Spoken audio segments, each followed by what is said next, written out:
दोस्तों नमस्कार। राजस्थान में सीएम कौन होगा, इसको लेकर के काफी हंगामा बरपा है। लोगों की जिज्ञासा बढ़ी हुई है और फंसी तो भारतीय जनता पार्टी भी। ये फांस नरेंद्र मोदी के लिए भी है, क्योंकि राजस्थान उत्तराखंड की तरह नहीं है, गुजरात की तरह नहीं है और हरियाणा की तरह भी नहीं है। ये बात मैं इसलिए कह रहा हूं क्योंकि राजस्थान की भारतीय जनता पार्टी की सबसे बड़ी लीडर वसुंधरा राजे सिंधिया, जिन्होंने कभी भी नरेंद्र मोदी के सामने घुटने नहीं टेके, चुनाव अभियान के दौरान भी वो आंखें दिखाती हुई नजर आईं, लेकिन नरेंद्र मोदी ने अपनी रणनीति के तहत राजस्थान का चुनाव जीता। और एक बड़ी सफलता ये मानी जा रही है, हालांकि गहलोत सरकार की नीतियां, गहलोत सरकार की उपलब्धियां ये जरूर कह रही थी कि इस बार रवायत बदल सकती है। यानी पिछले 30 साल से हर 5वीं साल जो सत्ता बदलती है, इस बार ये उम्मीद थी कि शायद कांग्रेस पार्टी का राज कायम होगा। लेकिन अशोक गहलोत की कमजोर पेशबंदी और भीतरघात ने कांग्रेस पार्टी को वहां चुनाव हराया। यद्यपि 69 सीटें एक तरह से कांग्रेस के लिए सम्मानजनक हैं। बीजेपी को 115 सीटों पर जीत हासिल हुई है, लेकिन मुश्किल तो अब है।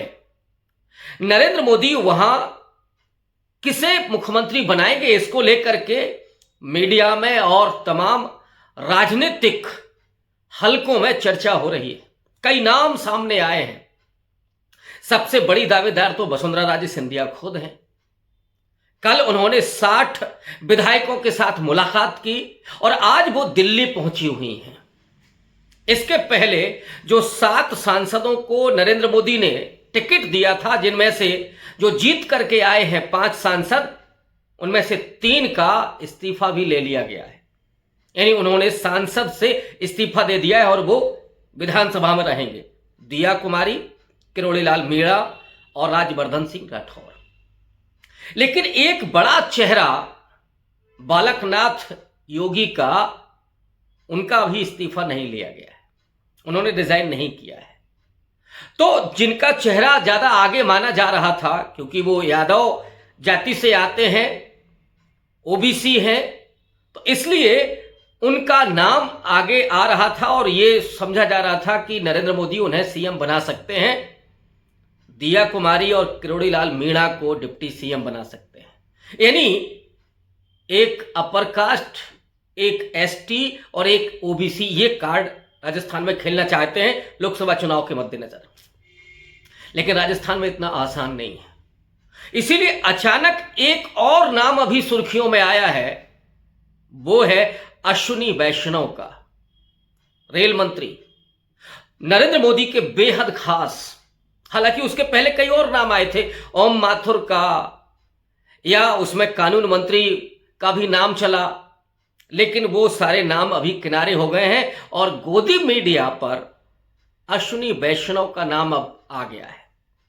और मैं समझता हूं कि सूत्र गोदी मीडिया के ज्यादा मजबूत हैं। तो इसका मतलब है कि क्या अश्विनी वैष्णव राजस्थान के मुख्यमंत्री होने जा रहे हैं? जाहिर तौर पर नरेंद्र मोदी अपने छत्रपों को कमजोर रखते हैं। चाहे वो शिवराज चौहान हो, वसुंधरा राजे हो या रमन सिंह हो, नरेंद्र मोदी उन्हें लंबा ले ही नहीं जा सकते। और इसलिए नहीं ले जा सकते क्योंकि कल को उन्हें कहीं चुनौती ना महसूस होने लगे। इसलिए शिवराज सिंह चौहान और रमन सिंह को हो सकता है कि मार्गदर्शक मंडल में भेज दिया जाए। वसुंधरा राजे सिंधिया लेकिन पैंच फंसा रही हैं, और अगर वसुंधरा को मुख्यमंत्री नहीं बनाया गया तो वसुंधरा उनमें से नहीं है जो घुटने टेक दें और मार्गदर्शक मंडल में चली जाएं या दिल्ली में आकर के कोई मंत्रालय ले लें। वसुंधरा दिल्ली नहीं जाएंगी। वो पहले भी कह चुकी हैं कि उन्हें दिल्ली नहीं जाना है, उन्हें राजस्थान रहना है, यानी राजस्थान का मुख्यमंत्री बन रहा है। तो क्या अभी पैंच फंसा हुआ है? और ये पैंच क्या अश्विनी वैष्णव के मुख्यमंत्री बनने के बाद भी नहीं फंसा रहेगा? और सबसे मुश्किल तो होगा नरेंद्र मोदी को लोकसभा चुनाव फेस करना, क्योंकि वसुंधरा राजे सिंधिया वो हैं कि अगर उनको किनारे किया गया, अभी तो उनको एक उम्मीद थी कि शायद एक स्ट्रेटजी के तहत उनको थोड़ा दूर किया जा रहा है। और वो स्ट्रेटजी वही थी जिसे मैंने मध्य प्रदेश के बारे में डिस्कस किया। राजस्थान में भी जिन 7 सांसदों को आगे लाया गया था, उनमें से वो सब अपनी अपनी जाति के बड़े नेता थे, और उनको ला करके और ये एक परसेप्शन पैदा करके कि ये मुख्यमंत्री बन सकते हैं, तो ऑब्वियस है हर जाति में ये उम्मीद पैदा हुई कि हमारा अपना मुख्यमंत्री हो सकता है। जाति की पॉलिटिक्स को नरेंद्र मोदी कितना बारीक खेलते हैं, ये आप इस बार के चुनाव से समझ सकते हैं। हारी हुई बाजी एक तरह से बीजेपी ने जीती है, बाकी तो सारा कुछ है ही। चुनाव आयोग से लेकर के गोदी मीडिया और तमाम पूरा तंत्र मोदी के साथ है ही, लेकिन ये स्ट्रेटजी भी जिसमें जीत सीधे तौर पर हो जाए, वो स्ट्रेटजी जातियों की राजनीति की, जातियों की जो अपेक्षाएं हैं, जो उम्मीदें हैं, जो एस्पिरेशन है, जो पॉलिटिकल चेतना है, उसको किस तरह से भुनाते हैं नरेंद्र मोदी, ये चुनाव दिखाते हैं। किरोड़ी लाल मीणा आदिवासी समाज से आते हैं और इतना आसान नहीं है उनको किनारे करना, उन्हें डिप्टी सीएम बनाना होगा। दिया कुमारी को तो किनारे किया जा सकता है क्योंकि बड़ी नेता तो राजघराने की वसुंधरा राजे हैं, लेकिन अगर वसुंधरा राजे सिंधिया को किनारे किया जाता, एक तरह से आप कह सकते हैं गले की हड्डी है अब, कि अगर वसुंधरा राजे को मुख्यमंत्री बनाते हैं तो ये नरेंद्र मोदी की हार मानी जाएगी, और ये माना जाएगा कि पीछे रखने के बावजूद अगर मोदी उनको मुख्यमंत्री बना रहे हैं तो एक तरह से उन्होंने घुटने टेक दिए हैं वसुंधरा राजे सिंधिया की ताकत के सामने। वसुंधरा राजे ने जिस तरह से अपना शक्ति प्रदर्शन किया, 60 विधायकों के साथ बैठक की, तो वो नरेंद्र मोदी की हार मानी जाएगी। और हम लोग जानते हैं कि मोदी हार नहीं मानते, मोदी किसी के सामने झुकते नहीं, और मोदी जब नहीं झुकते हैं तो कहीं ऐसा ना हो कि इस बार तकरार, यानी जो सामने वाला है वो भी कुछ कम नहीं है। राजस्थान लोकसभा के चुनाव में क्या कुछ और करने जा रहा है? वसुंधरा राजे सिंधिया को जब यह एहसास हो जाएगा कि वो नहीं है, वो मुख्यमंत्री नहीं हो सकती हैं, तो फिर वो लोकसभा में टांग खींचेंगी, और मोदी की जो दिल्ली की हैट्रिक लगाने की जो अपनी हसरत है, उस हसरत को वो पलीता लगा सकती है। पिछले चुनाव में राजस्थान में सारी की सारी लोकसभा की सीटें बीजेपी को मिली थी। अगर वसुंधरा राजे सिंधिया तय कर लेती हैं कि नरेंद्र मोदी को राजस्थान से रोकना है, तो वो खेल कर सकती हैं।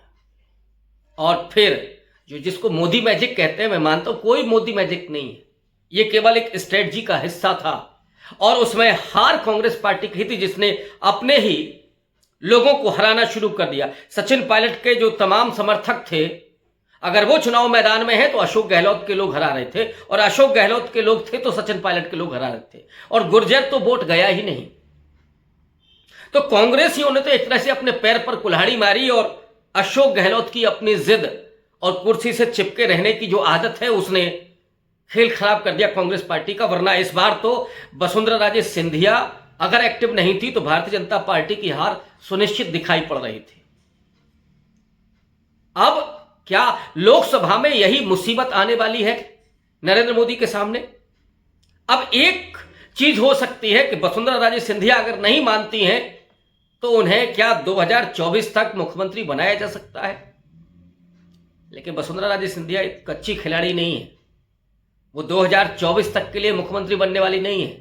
2024 के लिए अगर मुख्यमंत्री उनको बनाया तो आज जो 60 विधायक उनके साथ दिखाई पड़ रहे हैं, उनमें से अधिकांश ऐसे होंगे जाहिर तौर पर कि जो सत्ता के साथ जाना चाहते हैं। तो डेफिनेटली वसुंधरा राजे सिंधिया एक साल, इन 6 महीनों में उन विधायकों को अपने साथ इतना जोड़ लेंगी कि फिर उनको हटाना लगभग नामुमकिन हो जाएगा।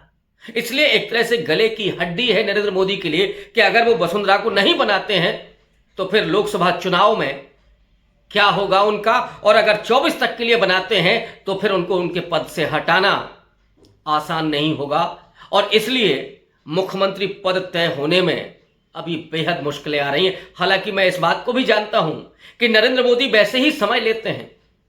जीत के बाद 3, 4, 5 दिन तो वो केवल अपनी ब्रांडिंग करने के लिए, भारतीय जनता पार्टी और नरेंद्र मोदी की जय जयकार करने के लिए टेलीविजन पर दिन रात वो उनका कीर्तन होता रहे, भजन होता रहे, इसके लिए वो रुकते हैं, वेट करते हैं, और ब्रांडिंग होने देते हैं, महिमा मंडन होने देते हैं अपना, तब जाकर के कहीं वो फैसला लेते हैं। और ये भी भारतीय जनता पार्टी में तय है कि फैसला लेने में कोई सामूहिकता नहीं होती, कोई डेमोक्रेटिक तंत्र नहीं होता, बल्कि वहां तो सिर्फ एक व्यक्ति है जो जब नाम लेता है तो किसी की हिम्मत नहीं है कि वो दूसरे नाम का विकल्प सुझा सके या वो इनकार कर सके। तो ये फैसला अंतिम तो नरेंद्र मोदी का ही होना है। और अश्विनी वैष्णव उनके नजदीकी हैं, लेकिन अश्विनी वैष्णव के ओबीसी होने के बावजूद वसुंधरा की ऐसी फांस है जो मोदी के अभी जख्मों को हरा रखेगी और लोकसभा चुनाव में खेल भी कर सकती है। तो आइए देखिए होता है क्या राजस्थान में। शुक्रिया।